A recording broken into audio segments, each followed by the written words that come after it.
हम लोग भक्ति रसामृत सिंधु से पढ़ रहे हैं और प्रथम पूर्व विभाग द्वितीय लहरी साधना भक्ति के 23वें श्लोक से आगे पढ़ेंगे। 23 और होगा तो 24। हम लोगों ने चर्चा करी थी और कल कुछ बातें कुछ क्लियर, मुझे कुछ बातें छूट सी गई लगी, तो उसके फिर से मैं उसको रिविजिट करूँगा। यहाँ अभाव मुख से बताया जा रहा है कि अगर इस चीज़ का अभाव नहीं होगा तो भक्ति नहीं हो पाएगी। क्या था? भुक्ति मुक्ति स्पृहा यावत पिशाची हृदय वर्तते तावत भक्ति सुखस्यात्रा कथम अभ्युदयो भवेत। जब तक भोग की और मोक्ष की स्पृहा रूपी पिशाची हृदय में वर्तमान रहती है, तब तक भक्ति के सुख का इस हृदय में कैसे प्राकट्य हो सकता है। देखिए, एक बात थोड़ा क्लियर करनी पड़ेगी। कल मैं जो इस श्लोक से देख के लग रहा है कि भाई शुद्ध भक्ति करेंगे कैसे? भोग की इच्छा तो मन में रहती है। हम लोग उस डेफिनेशन को रिविजिट कर रहे हैं कि किसी महान भाग्य से अर्थात भगवत भक्तों की संगत से जात श्रद्धा अस्त सेवने, अगर उसका भगवान की सेवा में श्रद्धा हो जाती है, पहली क्वालिफिकेशन, ना अति सक्त ना अति विरक्त। मतलब हम अपने जैसे बता दे रहे हैं सिंपल शब्दों में, बहुत अधिक आसक्त है तो क्या मांगेगा वो? स्वर्ग चाहिए, भोग चाहिए, तो केवल भोग ही बना हुआ है उसकी इच्छा। और बहुत अधिक विरक्त होगा तो उसको मोक्ष चाहिए होगा। तो अगर कोई भोग ही चाह रहा है और मोक्ष ही चाह रहा है तो भक्ति कैसे चाहेगा? तो शुद्ध भक्ति में उसका अनधिकार हो जाएगा। तो उस अर्थ में थोड़ा आपको समझना होगा कि व्यक्ति शुद्ध भक्ति के एस्पिरेशन से भी युक्त नहीं हो पाएगा, अगर इसको साइलेंट नहीं कर सकते, अगर भोग और मोक्ष की पिशाची उसके मन में, उसके हृदय में पकड़ी हुई है। Is it sinking in? आप विचार कीजिए कि कोई व्यक्ति भौतिक इच्छा से भगवान का भजन कर रहा है, तो अब वो इच्छा अगर प्रबल है, एटलीस्ट जब तक प्रबल रहेगी, तो क्या वह शुद्ध भक्ति की इच्छा कर पाएगा? मैं चाहता हूं कि एकदम एकदम क्लियरली इस बात को समझ लीजिए। अगर मेरे मन में इच्छा है कि मैं हरे कृष्ण मंत्र जपूं, मेरा जॉब लग जाए, तो जब वो जॉब की स्पृहा कर रहा है तो अब उसके मन में जप करते समय भी शुद्ध भक्ति की इच्छा नहीं हो सकती।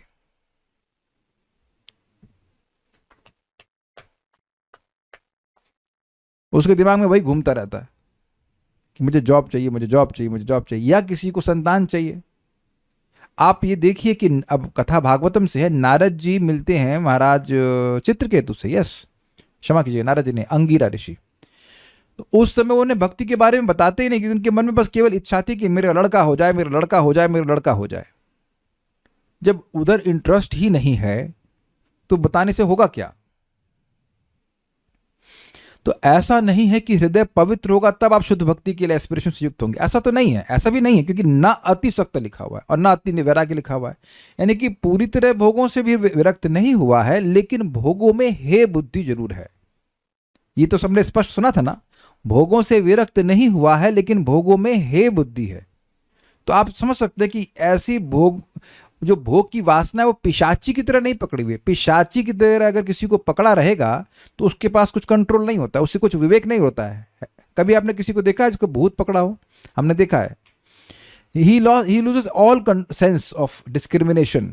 तो जो व्यक्ति भोगों के प्रति हे बुद्धि है, भाई खराब है, लेकिन छोड़ नहीं पा रहा है, तो वो व्यक्ति की एस्पिरेशन क्या होगी? शुद्ध भक्ति एटलीस्ट हो सकती है।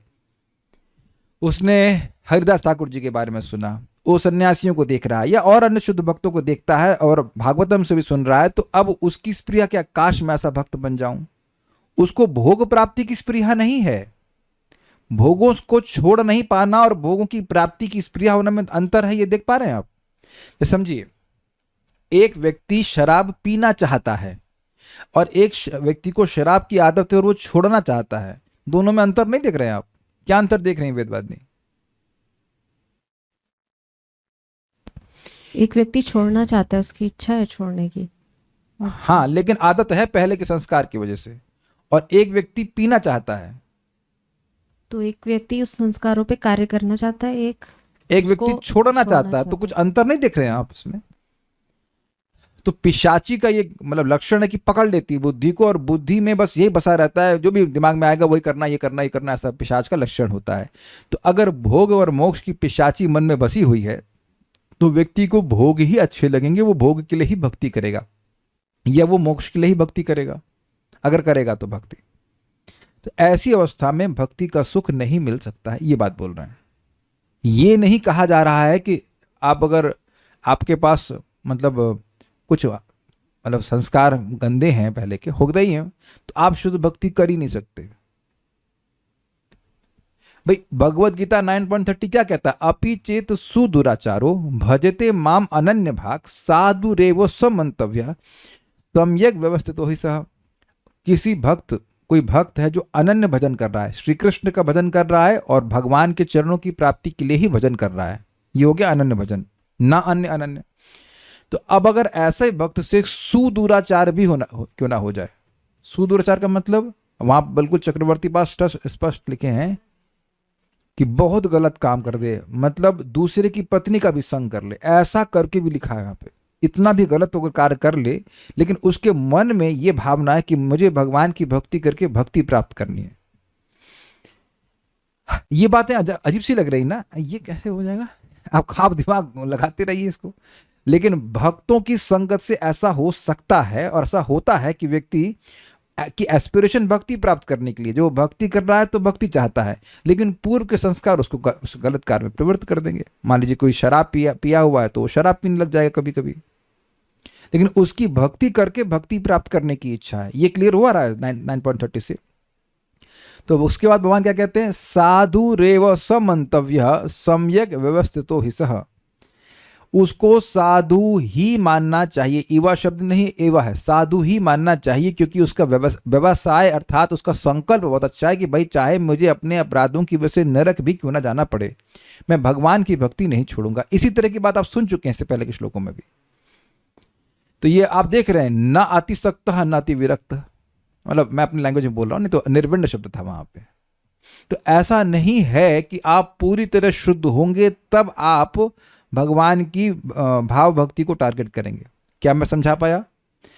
शुरुआत में, भक्ति की शुरुआत से ही गुरु के मुख से सुन करके व्यक्ति भक्ति की, शुद्ध भक्ति, भाव भक्ति की एस्पिरेशन से युक्त होकर भक्ति कर सकता है, और आगे जाके उसको भाव भक्ति प्राप्त होगी, भक्ति का सुख मिलेगा। Is it clear? I think it is very encouraging also, क्योंकि मुझे ऐसा लग रहा था कि मैंने ऐसे बोल दिया कि अरे भाई भोग की वासना है तो अब क्या होगा, भक्ति का सुख कैसे मिलेगा? ना ना, ऐसा नहीं है। यस, अगर हृदय दूषित है तो भक्ति का वह सुख नहीं मिलेगा, अग्रीड, जो भाव भक्ति का है। लेकिन उन भगवान की भक्ति प्राप्त करने की इच्छा है तो भोग और मोक्ष को छोड़ेगा ना विवेक से।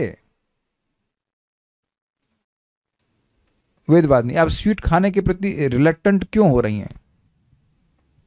क्योंकि उसके दुर्गुण पता चल गए हैं। हाँ, और नुकसान करेगा। और ये इंपॉर्टेंट नहीं कि दुर्गुण पहले नहीं पता थे, अब आप हेल्थ के प्रति वेरी गुड, अब आप हेल्दी होना चाहती हैं। मेरी माँ तो जब जिंदा थी, तू तो भतीरा है, बिहार से पैदा हुआ है, मतलब बिहार में पैदा हुआ है। हमने कहा आप जाने अब कहाँ पैदा हुए हैं, लेकिन चावल ही खाएगा, चावल ही खाएगा। अब चावल क्यों छोड़ रहा हूँ? I want to be healthy, healthier I would say. तो पहले टारगेट आपको देखना होगा, हेल्दी नहीं है, हेल्दी होना चाहते हैं। दिख रहा है कुछ? जहां हैं वहां से कहां देख रहे हैं उस पर निर्णय कर लीजिए। तो अगर मान लीजिए कोई व्यक्ति की भोग की वासना तो है, अब वो भोग ही देख रहा है, तो वो तो भक्ति देख ही नहीं रहा है। आप अब समझ पा रहे हैं, 3 गोल पकड़िए, भुक्ति, मुक्ति और भक्ति। तो जब तुम देख ही नहीं रहे हो भक्ति की तरफ, तो भक्ति का सुख कैसे मिलेगा? जब आप टिकट ही नहीं कटा रहे हैं स्टेशन का, तो स्टेशन का आप कैसे पहुंचेंगे? आप मान लीजिए दार्जिलिंग है, तो दार्जिलिंग के लिए जाने का डेस्टिनेशन ही नहीं है, टिकट ही नहीं कटा रहे हैं, तो दार्जिलिंग का जो सौंदर्य है उसका अनुभव कैसे होगा? अब तो समझ में आ रहा है ना कुछ? मैं और वरुण प्रभु दोनों एक स्थान से चलते हैं। मैं मान लीजिए टिकट कटाता हूँ बाली का, just I know, I heard कि भाई बड़ा सुंदर स्थान है, और आपने कहाँ से जाते हैं आप? हर हफ्ते कहाँ जाते हैं? गुड़गांव। हाँ ठीक है, तो गुड़गांव का टिकट उन्हें कटवा लिया। अब हम दोनों वृंदावन से, एक जा रहा है गुड़गांव, एक जा रहा है बाली। तो अब आप भाई टिकट आप जहां कटाएंगे वहां पहुंचेंगे ना, तो वहां का अनुभव होगा। अब with all due respect, Gurgaon में से कोई बहुत पेड़ या कोई नेचुरल सीनरी तो नहीं है, इवन दिल्ली में भी नहीं। तो जब भक्ति करके भोग की बात कर रहे हो तो भोग मिलेंगे, भक्ति करके मोक्ष की प्राप्ति करना चाहते हो तो मोक्ष मिलेगा। तो जो मोक्ष मिलेगा तो मोक्ष का सुख मिलेगा, भक्ति का सुख कैसे मिलेगा? कुछ समझ पा रहे हैं बात? तो अब होगा क्या, भक्ति करते करते पहले व्यक्ति को भोग मिलेंगे, अगर वह भोग की टारगेट कर रहा है तो। हर कोई ऐसा नहीं करेगा। जिसे भक्तों की संगत प्राप्त हुई वो प्रारंभ से ही भोग को टारगेट नहीं करेगा, अगर वो समझ गया इस बात को।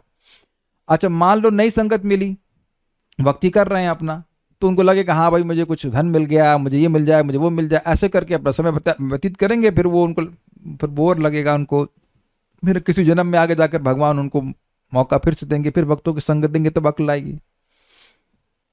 होगा तो ये भक्तों की संगत से, अन्यथा नहीं हो सकता है। लेकिन वो पिशाची जाएगी केवल साधु संग से।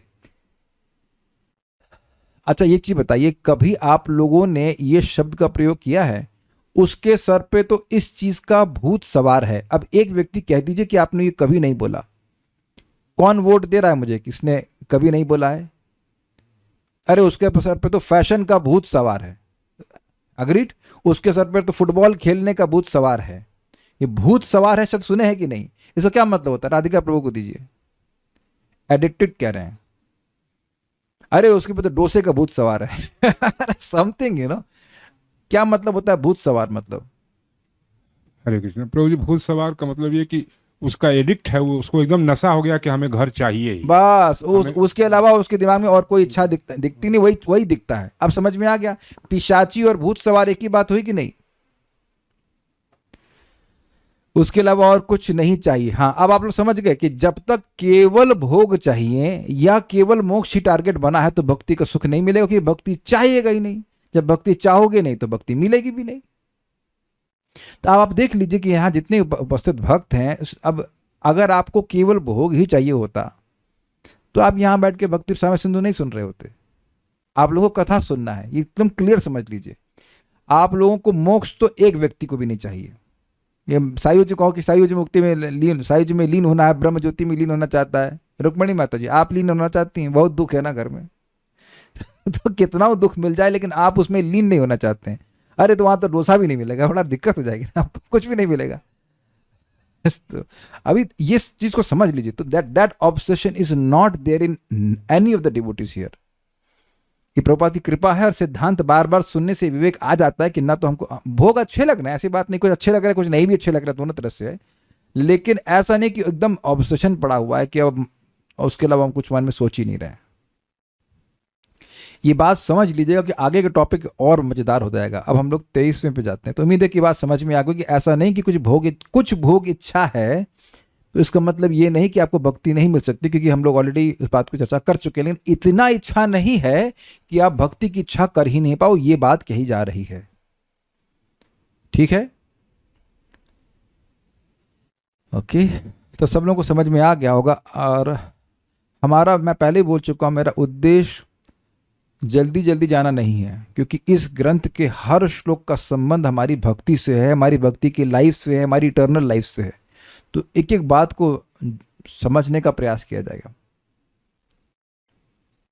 अब उसके बाद क्या बोलते हैं जरा देखिए, मेरे पीछे बोलिए। तत्रापि च विशेषेणा गतिम अण्वीम अनिच्छतः। तत्रापि च विशेषेण गतिम अण्वीम अनिच्छतः। भक्तिर्हृतमनः प्राणान् प्रेम्णा तान् कुरुते जनान्। भक्तिर्हृतं मनः प्राणान् प्रेम्णा तान् कुरुते जनान्। अब ये बड़ी, मैं लिंक बताना भूल गया। लिंक ये है कि मान लीजिए कोई पूछे कि भाई भुक्ति यानी भोग और मोक्ष की इच्छा में दिक्कत क्या है, अगर हम इसको छोड़ देते हैं तो हमें क्या लाभ मिलेगा? तो इस श्लोक में कहते हैं कि अगर मोक्ष की इच्छा को भी छोड़कर व्यक्ति भजन कर रहा है तो अब भक्ति देवी उसके मन और इंद्रियों को हर लेती हैं। मतलब ऐसा सुख देती हैं कि अब उसका मन और इंद्रियां भगवान के अलावा कहीं नहीं जाते। Now there is a reason why should you give up desires for sense gratification. Obviously मोक्ष की इच्छा तो आसान है छोड़ना हमारे लिए। सुन लिया है क्या है साईं जी का, क्या करेंगे वहां पे, कुछ नहीं। कुछ समझ रहे हैं लिंक? यहाँ समझा रहे हैं कि क्यों भोग और मोक्ष की इच्छाओं को छोड़ना होगा, क्योंकि उसको छोड़ करके जो भजन करेगा उसको भक्ति ऐसा सुख देगी, उसकी सारी मन और इंद्रियों को खींच लेगी अपनी तरफ, भगवान की तरफ लाके रख देगी प्रेम के द्वारा। बहुत जबरदस्त है। हमसे रानी जरा बता दे रहे हैं, प्रेमणा तान कुरुते जनान, उस प्रेम के द्वारा इंद्रियों खींच लेगा। इसका लॉजिक समझ लीजिए। जब भक्त के हृदय में प्रेम आ जाता है तो भगवान की कोई भी सेवा करता है, चाहे स्मरण करे, चाहे कीर्तन करे, चाहे श्रवण करे, एनीथिंग, प्रसाद खाए, कुछ भी सेवा करता है तो उसको असीमित सुख मिलता है। अब बताइए मन कहाँ जाता है? मन वहां जाता है जहां उसे सुख मिले। तो अब समझ में आ रहा है कि प्रेम कब मिलेगा? भोग की स्पृहा को त्याग कर, मोक्ष की स्पृहा को त्याग कर जब व्यक्ति भजन करता है तब उसको भगवान का प्रेम प्राप्त होता है और उस प्रेम से बहुत बड़ा सुख मिलता है। इससे उसकी मन और इंद्रियां हर लिए जाते हैं। हर लिए जाते हैं मतलब वो हरि में ही लगते हैं और कहीं नहीं लगते। Is it easy to understand? ये श्लोक का तात्पर्य। फिर से बोलते हैं, ये सब कौन बोल रहा है? शिला रूप गोस्वामी जी समझा रहे हैं और वे अपने अनुभव से बता रहे हैं। तत्रापि च विशेषेण गतिम अण्विम अनिच्छतः, तत्रापि च विशेषेण गतिम अण्विम अनिच्छतः, भक्तिर्हृतमनः प्राणान् प्रेम्णा तान् कुरुते जनान्, भक्तिर्हृतमनः प्राणान् प्रेम्णा तान् कुरुते जनान्, तत्रापि च विशेषेण गतिम अण्विम अनिच्छतः, तत्रापि च विशेषेण गतिम अण्विम अनिच्छतः, भक्तिर्हृतमनः प्राणान् प्रेम्णा तान् कुरुते जनान्, भक्तिर्हृतमनः प्राणान् प्रेम्णा तान् कुरुते जनान्। बोलिए। तत्रापि च विशेषेण गतिम अण्विम अनिच्छतः, तत्रापि च विशेषेण गतिम अण्विम अनिच्छतः, भक्तिर्हृतमनः प्राणान् प्रेम्णा तान् कुरुते जनान्, भक्तिर्हृतमनः प्राणान् प्रेम्णा तान् कुरुते जनान्। एक बहुत सुंदर बात यहाँ पे आ रही, इससे पहले कि मैं भूल जाऊं, देखिए ये सब सुनने की जरूरत क्या है? क्योंकि माली हैया से बीज करे आरोपण, श्रवण कीर्तन जले करोए सेचन। माली होकर के साधक को अपनी इस भक्ति लता बीज में श्रवण कीर्तन रूपी जल डालना चाहिए। तो माली का क्या मतलब है? माली का मतलब है कि जब आप जल डाल रहे हो तो कुछ भक्ति लता जैसी अन्य उपशाखाएं लताएं भी उगेंगी, तो विवेक होना चाहिए कि भाई ये इनको पानी ना मिले, उन्हें जड़ से उखाड़ते चलना पड़ेगा प्रारंभ से ही। इजी तुलसी उगाए होंगे तो आप जानते हैं तुलसी की जैसी भी उनकी बहनें भी उगी रहती हैं या उग जाती हैं, तो उनको उखाड़ते रहना होता है प्रारंभ से ही। ऐसा नहीं तो जल जो आपका जा रहा है वो फिर उस घास पतवार में भी जाता रहेगा और वो जो भक्ति लता है वह स्टंटेड हो जाएगी। इसलिए ये सब समझना होगा कि कौन कौन सी भोग इच्छा है हमारे हृदय में, उससे कौन से दूर करना है, लाइक दैट। भुक्ति और मुक्ति स्पृहा रहित जनों के मध्य में, विशेष करके मुक्ति स्पृहा रहित जनों के मन, प्राण और इंद्रिय को भक्ति प्रेम के द्वारा हरण करती रहती है। समझे? भोग और मोक्ष की स्पृहा रहित जो लोग हैं उनमें विशेष करके जो मोक्ष की स्पृहा से रहित हैं, बड़ा सटल है भाई, ये तो बड़ा सूक्ष्म है। जो लोग भगवान में लीन नहीं होना चाहते हैं, यानी कि ये जो मोक्ष की इच्छा है ये ज्यादा डेंजरस है।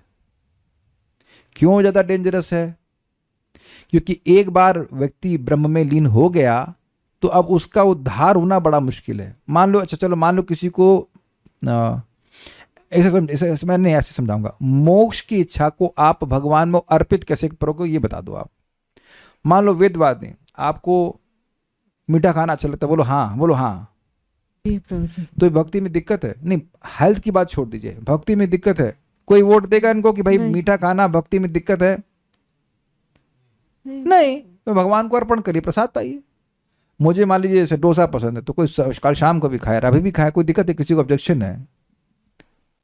तो आप देख सकते हैं कि कोई भोग की इच्छा है तो उसे भगवान को आप जोड़ भी सकते हैं। मान लो किसी गाने की इच्छा है, you want to enjoy by singing, sing Hare Krishna mantra. लेकिन मोक्ष की इच्छा को भगवान से कैसे जोड़ेंगे? आप भगवान में लीन होना चाहते तो भगवान के लिए भी दिक्कत है, इसको कैसे आप डोबोटिल करेंगे? ये स्वीकार कर रहे हैं आप लोग, सब लोग? मान लो किसी को घूमने की इच्छा है, तो घूमने की इच्छा चलो है भाई, भौतिक इच्छा है, तो भाई धाम चले जाओ। और विशेष करके जो भोगी है उनके लिए भक्ति माना आसान इसलिए क्योंकि भक्ति में बहुत अच्छे अच्छे भोग हैं, खाने के लिए बढ़िया है, गाने के लिए बढ़िया है, कथा सुनने के लिए अच्छी अच्छी बातें हैं, आपको मेकअप करना है तो तिलक अच्छे से लगा सकते हैं, नो नाइस कंठी है ना, it's not that difficult, it's not that difficult, you can if you are want to enjoy.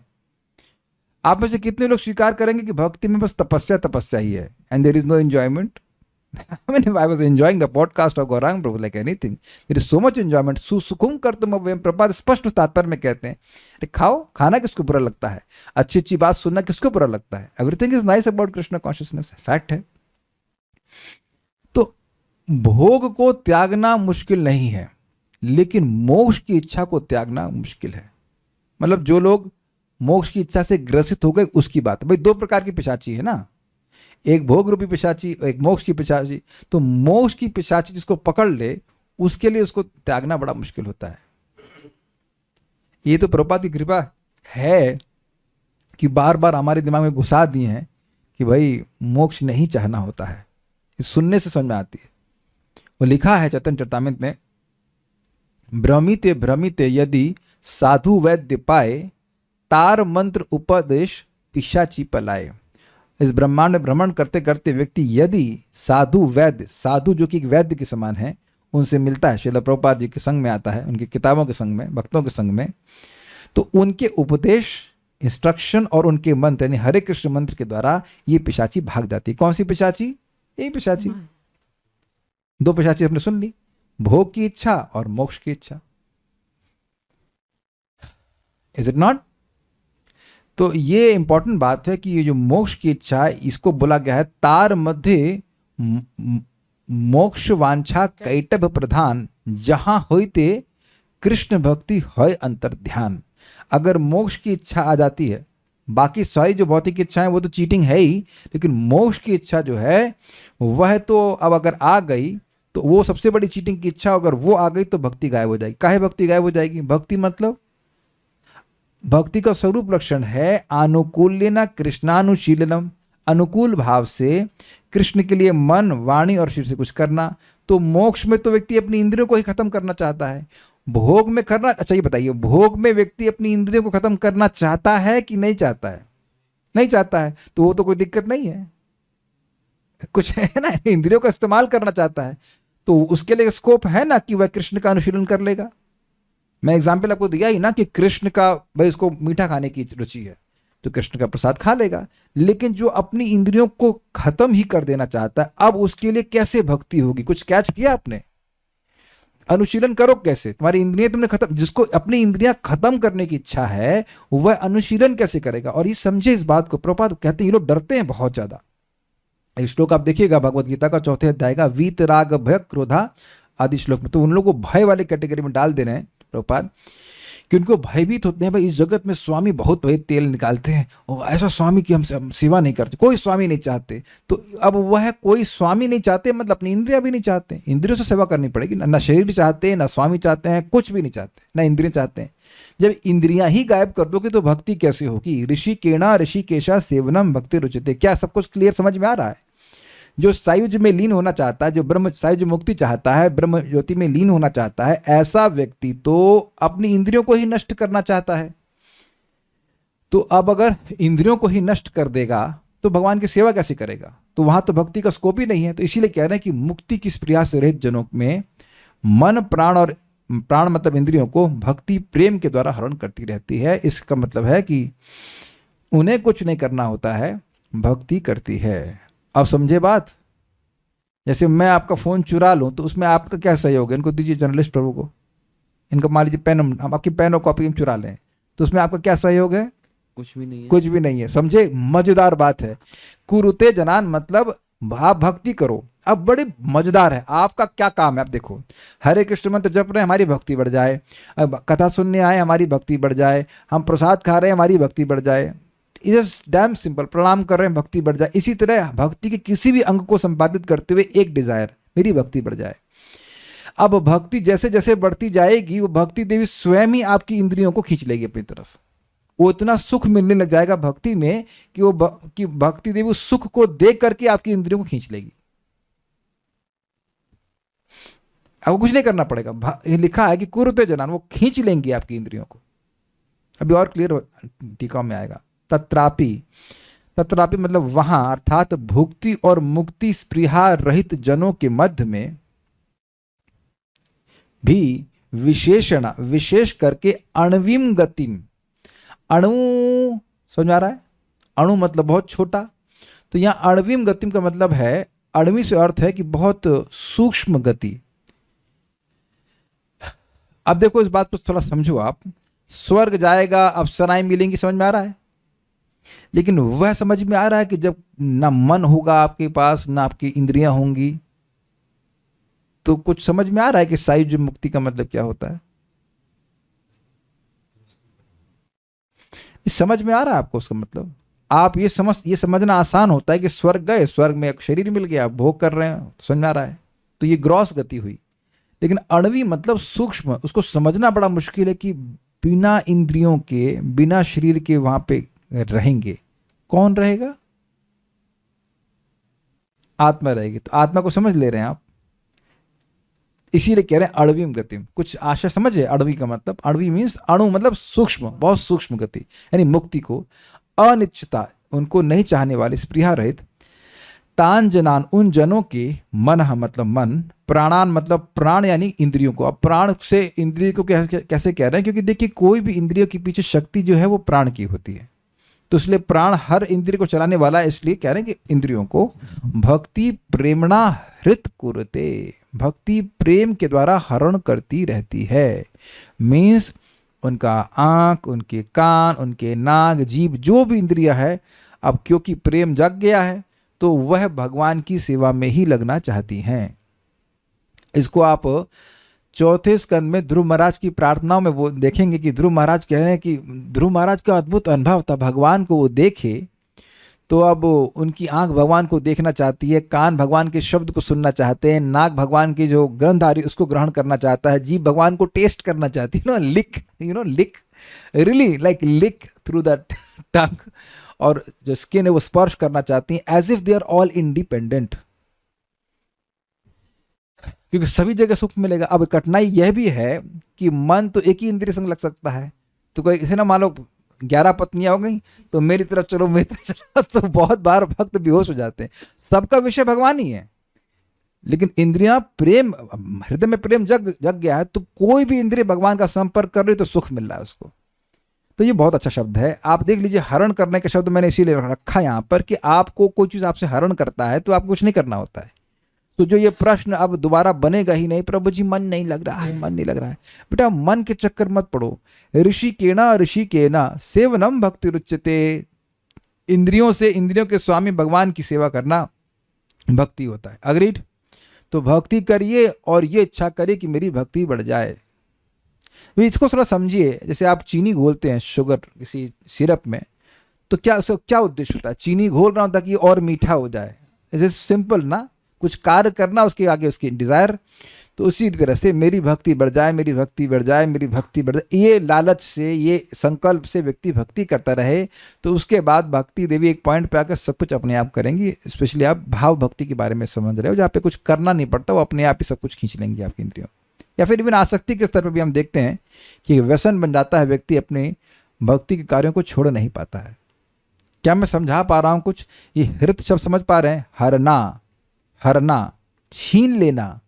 अब एक क्या मतलब है छीनने का? कैसे समझाऊं मैं आपको? मैं कुछ छीन लूं फिर आपका सामर्थ्य ना हो उसे वापस लेने का, उसे कहते हैं छीनना। ये छीना झपटी नहीं कि मैं ले रहा हूं फिर आप वापस ले रहे हैं, ऐसा नहीं है।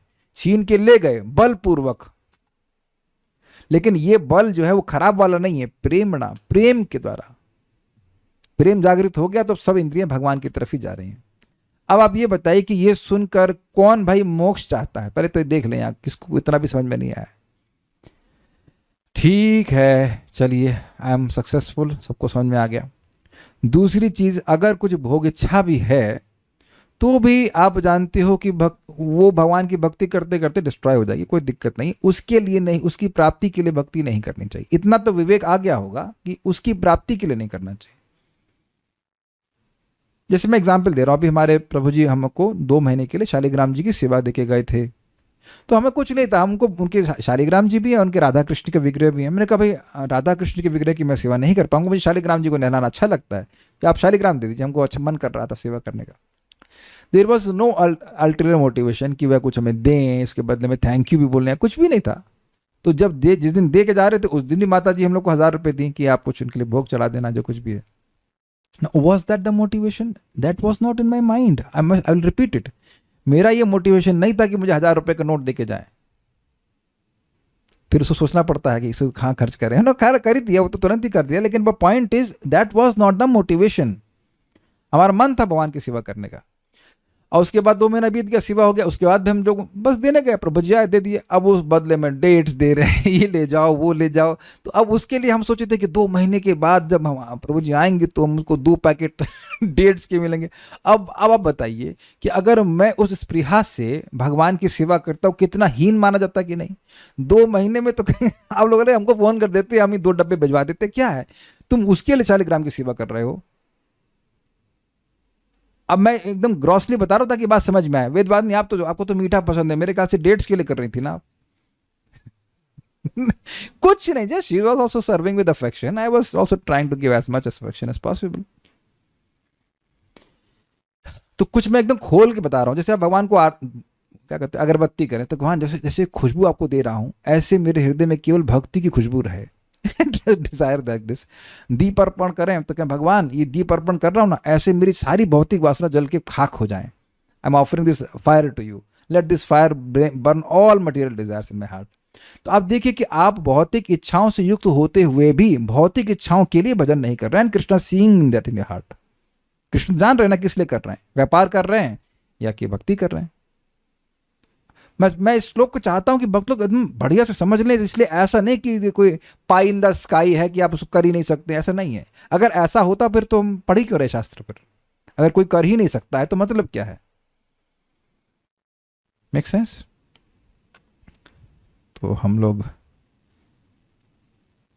तत्रापि यानी भोग और मोक्ष न चाहने वालों में भी विशेषण विशेष रूप से अण्विम गतिम अनिच्छिता। दिख गया आप लोग को? जो अण्विम गति मतलब जो मोक्ष नहीं चाहते हैं, बिल्कुल नहीं उनको चाहते हैं वो, तब भक्ति देवी हृत हरती हैं। क्या? मन को और प्राण अर्थात इंद्रियों को। भाई एक इंटरेस्टिंग बात है कि अगर मन हर गया तो फिर इंद्रियां क्या करेंगी? मन लग रहा है भगवान की तरफ तो फिर तो इंद्रियां भी वहीं लगेंगी। प्रेमणा प्रेम के द्वारा तान जनान कुरुते मतलब उन लोगों के मन को और इंद्रियों को हर लेती है। अब आप एक और विचार कीजिए, जब यही करना है तो भागवतम का 1.1.2 पता ही है कि भाई सुनने की इच्छा होने मात्र से भगवान हृदय में अवरुद्ध हो जाते हैं। जिस दिन से भागवतम सुनने की इच्छा हुई कि भाई चलो भागवत सुनते हैं और कोई भी श्लोक सुनते हैं, तो अब उसी दिन से हृदय में भगवान आपके बंधना शुरू हुए। और वहां पे स्पष्ट लिखा हुआ है कि भगवान कैसे बंधते हैं? प्रेम, फिर प्रेम रशनया दतांग्रि पद्मा। भगवान प्रेम की रस्सी से बांधे जाते हैं। तो इंटरेस्टिंग बात है कि प्रेम से भक्त के मन और इंद्रियों को भी बांधेगी भक्ति देवी, और उस प्रेम से भगवान के चरणों को भी बांध देगी उसके हृदय में। अब तो काफी स्ट्रांग मोटिवेशन मिल रहा है ना कि काहे भोग और मोक्ष नहीं चाहिए। आगे और भी क्लियर होगा कि भगवान का धाम भी नहीं चाहना चाहिए। मैं रिपीट कर रहा हूं, सायुज्य मुक्ति तो नहीं चाहिए, धाम भी नहीं, धाम की स्प्रिया भी नहीं होनी चाहिए। तो कहेंगे अरे प्रभु जी तो नुकसान हो जाएगा। वो भी क्लियर होगा। नहीं चाहोगे अपने आप मिल जाएगा। तो जो चीज अपने आप मिल रही है तो उसको क्यों आप चाहेंगे? क्या समझ में आ रहा है? एक भक्त ने पूछे थे इस बात को कि भाई धाम चाहने में क्या दिक्कत है? पूछे थे ना, जो चीज अपने आप मिल रही है उसको क्यों चाह रहे हैं?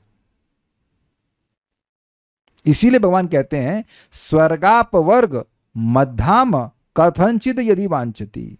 स्वर्ग चाहता है यानी कि भोग चाहता है, मोक्ष चाहता है, या मेरा धाम चाहता है तो मिल जाता है उसको आसानी से। यानी कि कुछ इसको आसानी से बोल रहे हैं, मतलब कुछ चीज है जो उससे भी श्रेष्ठ है। Is it okay? ठीक है। तो भगवान, तो वो क्या चीज़ है? भगवान की भक्ति। अब एक बात और बड़ी अच्छी थी जिसका प्रमाण मुझे मिला। परम पूज्य राधा गोविंद महाराज कहते हैं कि देखिए भगवान की प्राप्ति का मतलब क्या है। भगवान की प्राप्ति का मतलब है कि आपका मन भगवान में जाने लग जाए। अब आपको प्रमाण मिल गया महाराज की बात का? मिल गया कि नहीं मिल गया? प्रेम, भक्ति प्राप्त हो रही है तो प्रेम जागृत हुआ, प्रेम जागृत हुआ तो क्या होगा? अब मन स्वाभाविक रूप से भगवान की तरफ जाएगा। इसलिए मैं आप लोगों को बहुत एनकरेजिंग बात बोलूंगा, जो मुझे भी बहुत एनकरेजमेंट मिला श्लोक से, कि हमें अपने मन की टेंशन नहीं लेनी है। जब तक भगवान में प्रेम नहीं है तो मन तो अस्थिर रहेगा। तो इसलिए हमारा मन चाहे कुछ भी बोले, हमें भक्ति के कार्य को करना है ताकि हमारी भक्ति बढ़ जाए।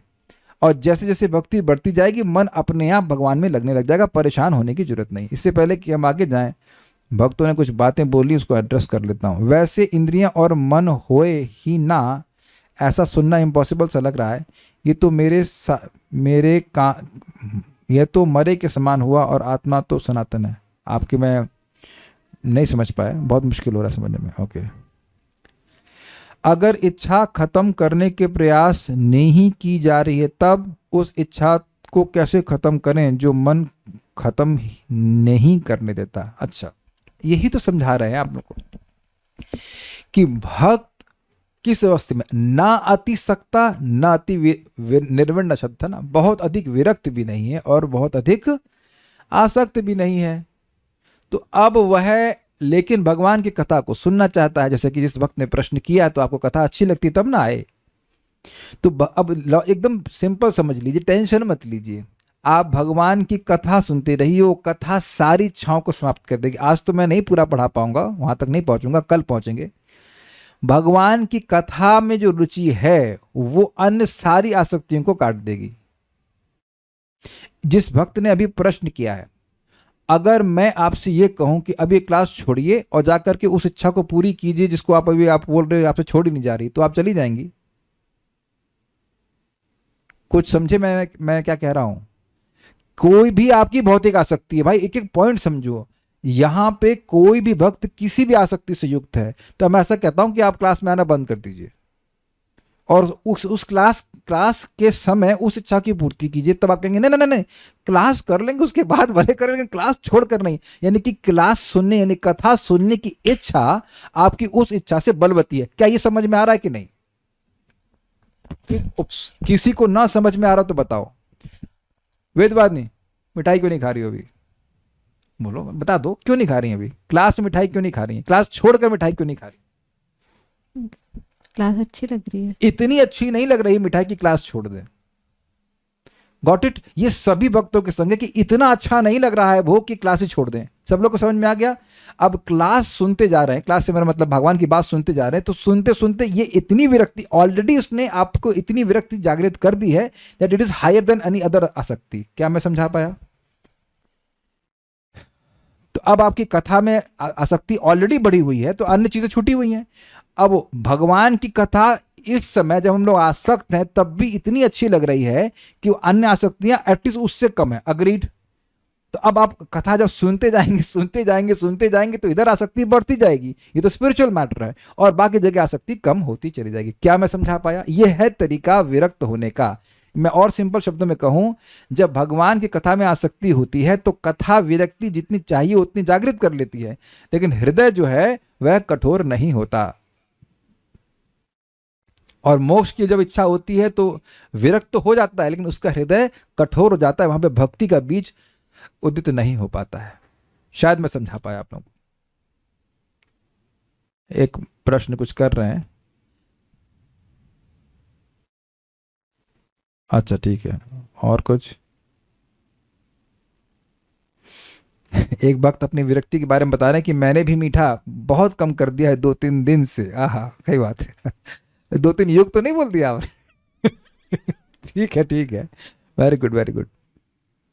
अभी 2-3 दिन के बाद पूछता हूँ उसके बाद फिर आ जाता है। दुर्गम संगमनी टीका, केवल हम 23 लेंगे, 24 नहीं लेंगे। मुक्ति इच्छा रहित भक्ति का वैशिष्ट कहते हैं तत्रापि इत्यादि कारिका के द्वारा। कारिका क्या होती है? मतलब जिस भक्ति में मुक्ति की इच्छा नहीं होती उसकी बात कर रहे हैं, उसका क्या विशेषता होती है? संस्कृत में कारिका का अर्थ होता है सूत्र या शास्त्रीय विषय का पद, यानी छंद में रचित रूप जो किसी सिद्धांत या दर्शन की व्याख्या करता है। तो एक पद्य के रूप में था ना, हम गा पाए थे श्लोक को, अभी श्लोक को 23 को वो श्रील रूप गोस्वामी जी लिखे हैं और वो सिद्धांत की स्थापना करने के लिए है। वो श्लोक उसमें से नहीं है, मतलब शास्त्र से नहीं है, शास्त्र के सिद्धांत पर आधारित वह कुछ लिखे हैं। अण्विम गतिम का अर्थ है मोक्ष लक्षणा गति अर्थात मुक्ति। अब ये मैंने समझाया था, अण्विम मतलब अणु मतलब सूक्ष्म, और उसका अर्थ भी आपको समझा दिया था। भक्ति से श्रवणादि लक्षणा भक्ति सूचित हो रहा है, मतलब जिसका लक्षण है श्रवण, श्रवण कीर्तन स्मरण पूजन आदि जो कुछ भी, यह श्रवणादि लक्षणा भक्ति भक्त के मन एवं प्राण अर्थात इंद्रियों को प्रेम द्वारा आत्मसात करती है। आत्मसात मतलब अपने जैसा बना लेती है। तब एक प्रश्न है कि अपने जैसे बनाने का मतलब क्या हुआ? भक्ति कैसी है? भगवान की स्वरूप शक्ति है, भगवान की अंतरंगा शक्ति की वृत्ति है, आनंददायक है। तो जैसे भक्ति देवी आनंददायक है, ऐसे ही उसका मन और उसकी इंद्रियां भी होती हैं। जैसे सिंपल समझ लीजिए, पारस मणि जानते हैं? तो पारस एग्जाम्पल दे सकता, not a good example exactly, but not a good example, लेकिन एक लिमिटेड वे में कि पारस मणि किसी चीज़ को स्पर्श करती तो सोना बना देती है, लेकिन ये थोड़ा लिमिटेड है क्योंकि पारस मणि उसको पारस मणि नहीं बना पाती है। लेकिन मैं एग्जाम्पल दूसरा दूंगा, आपने चुंबक का एग्जाम्पल देखा होगा, चुंबक लोहे का ही होता है, तो उसको किसी दूसरे लोहे पे कुछ देर घिसते हैं तो उस दूसरे लोहे में भी चुंबकत्व आ जाता है, वो चुंबक बन जाता है। तो जो चुंबक का गुण है उसने उस लोहे में उसको अपना आत्मसात कर लिया, मतलब उसमें अपना गुण ट्रांसफर कर दिया। समझ गए? मतलब मन और इंद्रियां स्पिरिचुअल हो जाते हैं, ये कहने का अर्थ है। स्पिरिचुअल हो जाते हैं और भगवान की गुणों को वह पकड़ने लगते हैं तो वो व्यक्ति को सुख मिलता है, ये बात है। इसीलिए आप भगवान के सामने जा रहे हैं, you may not feel anything, ऐसा हो जाता है भाई, इंद्रियां भी जड़ हैं, लेकिन ये जाना, भगवान के सामने जाना, उनको प्रणाम करना, कीर्तन करना, जो भी आप कर रहे हैं भक्ति के कार्य, उससे इंद्रियां स्पिरिचुअलाइज होती जा रही हैं और एक पॉइंट पे आकर पूरी तरह स्पिरिचुअल हो जाएंगी। तो वो पूरी तरह से आध्यात्मिक तरह से कार्य करने लगती हैं और वो भगवान की सुख, भक्ति के सुख को पकड़ने लगती हैं, ये बात कह रहे हैं। लेकिन होगा तब जब भक्ति बढ़ाना चाहेंगे। इस प्रकार मन एवं प्राण भी प्रेम के द्वारा भक्ति रूप हो जाते हैं, अर्थात स्पिरिचुअल हो जाते हैं। नोट, भक्ति की गतिविधियां पूर्णतः आध्यात्मिक होती हैं। हालांकि जब हम देहधारी होते हैं, भौतिक देह को प्राप्त रहते हैं, तब तक ये हमारी इंद्रियों और मन के माध्यम से प्रकट होती हैं। मतलब आप सोच रहे हो कि हरे कृष्ण मंत्र आप बोल रहे हो, लेकिन ऐसा है नहीं। भगवान स्वतंत्र हैं और आप केवल इच्छा करते हैं तो भगवान स्वयं हरे कृष्ण मंत्र के रूप में हमारी जीभ पर प्रकट होते हैं। भगवान हमारे भोजन को स्पिरिचुअल बना देते हैं, उसे हम खाली ग्रहण करना होता है। तो in that way things are becoming spiritualized. हम लोग नहीं कर रहे हैं, ऐसा कोई सोचे कि हम कथा बोल रहे हैं, ऐसा बोल रहे हैं, नहीं, क्योंकि ये हिंदी ही लिखा हुआ है, तब इसका प्रभाव आपके चित्त पर अलग कैसे पड़ रहा है? अगर ये केवल हिंदी मात्र होता तो भगवत संबंधी जो भी वस्तुएं होती हैं वो स्पिरिचुअल होती हैं। तो कह रहे हैं कि वो हमारी इंद्रियों में जरूर प्रकट हो रही हैं, लेकिन वो मटीरियल नहीं है, क्योंकि इन पर भगवान की आध्यात्मिक शक्ति का प्रभाव होता है। यानी कि जब जीव इच्छा करता है कि मैं सेवा करूं, तो अंतरंग शक्ति के द्वारा वह भगवान की सेवा करता है। देखिए, इस बात को समझिए। इस जीवन में आपने सबने देखा है कि रजगुण दिखता नहीं है, लेकिन उसका प्रभाव हमारे चित्त और इंद्रियों पर दिखता है। अग्रीड। तमोगुण दिखता नहीं है, लेकिन उसका प्रभाव दिखता है। अग्रीड। और उसी प्रकार सतोगुण। ऐसे ही अंतरंग शक्ति का प्रभाव जब होता है तो व्यक्ति अनन्य भाव से भगवान का भजन करता है। प्रमाण को दे सकता है। महात्मानस्तु मां पार्थ दैवीं प्रकृतिमाश्रिताः भजन्त्यनन्य मनसो ज्ञात्वा भूतादिम अव्ययम्। जो महात्मा है वो दैवी प्रकृति का आश्रय लेते हैं। तो भाई दैवी प्रकृति कहाँ दिखाई पड़ती है? जब दुर्गा जी नहीं दिख रही हैं, मतलब the modes of material nature, तो भाई दैवी प्रकृति कैसे दिखेगा? दैवी प्रकृति मतलब श्रीमती राधा रानी के आश्रय में रहते हैं, तो वो जो इफेक्ट है वो दिखता है। इफेक्ट क्या है? भजंती, भजन करते हैं पूरे ग्रुप में, भजंती अनन्य मनसा, अनन्य मन से। यानी कि अगर आपके मन में आ रहा कि मुझे कृष्ण का ही भक्ति करनी है, तो आप राधा रानी के आश्रय में आ गए। समझे बात? मैं फिर रिपीट कर रहा हूं, अगर मन में ये श्रद्धा आ गई कि भाई हम भगवान की भक्ति कर रहे हैं और भगवान की भक्ति प्राप्त करना चाहते हैं, तो अब आप तुरंत दैवी प्रकृति के आश्रय में आ गए। उसका इफेक्ट समझ लीजिए, ठीक है? क्यों? ज्ञात्वा भूतादिम अव्ययम्, ये समझते हुए कि भगवान सभी चीजों के स्रोत हैं और अविनाशी हैं, व्यक्ति भगवान का ही भजन करता है। तो ये जो सिम्टम आ गया, इसे समझ लेना चाहिए कि व्यक्ति भगवान की अंतरंगा शक्ति की वृत्ति के अंतर्गत है। आप देख लो, जो कुछ भी हो, आप लोग भोग किसको लगाओगे? उत्तर स्पष्ट है, भगवान कृष्ण को। ये सिंपल। आरती किसकी करेंगे? भगवान कृष्ण की। आप देख रहे हैं कि जो ऑप्शन है वो गायब हो गया है, और जिसके मन में भी ऑप्शन है कि दुर्गा जी की भी करनी है, शिव जी की भी करनी है, उसके भी थोड़ा, उसको भी मानते हैं, उसको भी मानते हैं, तो अभी वह अंतरंगा शक्ति की वृत्ति के अंतर्गत नहीं आया है। I hope I am able to clarify this point. यद्यपि ऐसा लग रहा है कि हम भौतिक इंद्रियों से कार्य कर रहे हैं, लेकिन हमारी भौतिक इंद्रियों में अंतरंगा शक्ति का आविर्भाव या प्राकट्य होता है। यह अवस्था प्रेम के स्तर पर पूर्णता को प्राप्त होती है। तो स्पष्ट है। भक्ति सार प्रदर्शनी, भुक्ति मुक्ति दोनों के मध्य में मुक्ति इच्छा रहित भक्ति का वैशिष्ट्य कहते हैं तत्रापि इत्यादि। इस प्रकार कहने का अभिप्राय यह है कि विषय भोग इच्छा भक्ति की आत्यंतिक विरोधी नहीं है। इसको हाईलाइट करके मैं समझाया था कि समझ में आया कुछ? अगर कोई भोग इच्छा है तो वह अब एकदम भक्ति को खत्म नहीं कर देती है। मैंने अभी तो बताया ना आप लोगों को कि है, उसको डोवेटेल कर सकते हैं। अच्छा, मान लीजिए किसी की संतान उत्पन्न करने की इच्छा है, तो किसी के संतान को भगवान का भक्त बनाएंगे। अब उससे बड़ी तो आप क्या इच्छा कह लेंगे? मैथुन इच्छा तो सबसे बड़ी इच्छा मानी जाती है। तो अब वह भी तो भगवान की सेवा में नियोजित हो सकती है। 100 बच्चे पैदा करो, कोई दिक्कत नहीं। प्रभुपाद अपने लेक्चर में तात्पर्य में लिखे, हम लोग पढ़ चुके हैं कि व्यक्ति इस स्वर्गिक सुख का अनुभव कर सकता है और 100 संतानें पैदा कर सकता है कृष्ण भावना में, इफ ही वांट्स। और बाकी तो इजी है, सोना खाना तो बहुत कोई कठिनाई नहीं है। तो और तो कोई भोग इच्छा रहती नहीं है।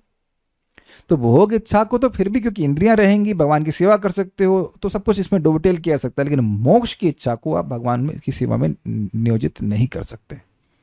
ठीक है।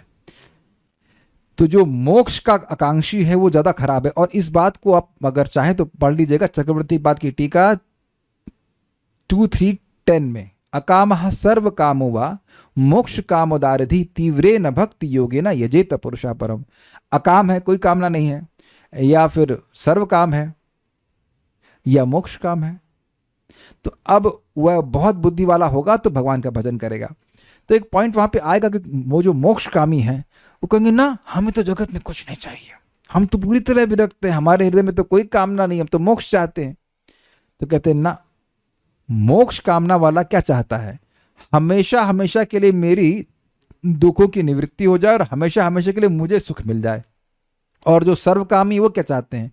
मुझे सुख मिल जाए और मुझे दुख की प्राप्ति, मुझे सुख मिल जाए और मेरी दुख की निवृत्ति हो जाए। तो दोनों तो बराबर ही हैं, लेकिन वो हाईएस्ट लिमिट पे चाहता है कि मुझे हमेशा हमेशा के लिए दुख ना मिले और हमेशा हमेशा के लिए मुझे सुख की प्राप्ति हो। वो कृष्ण को डिलीट करके बैठा हुआ है।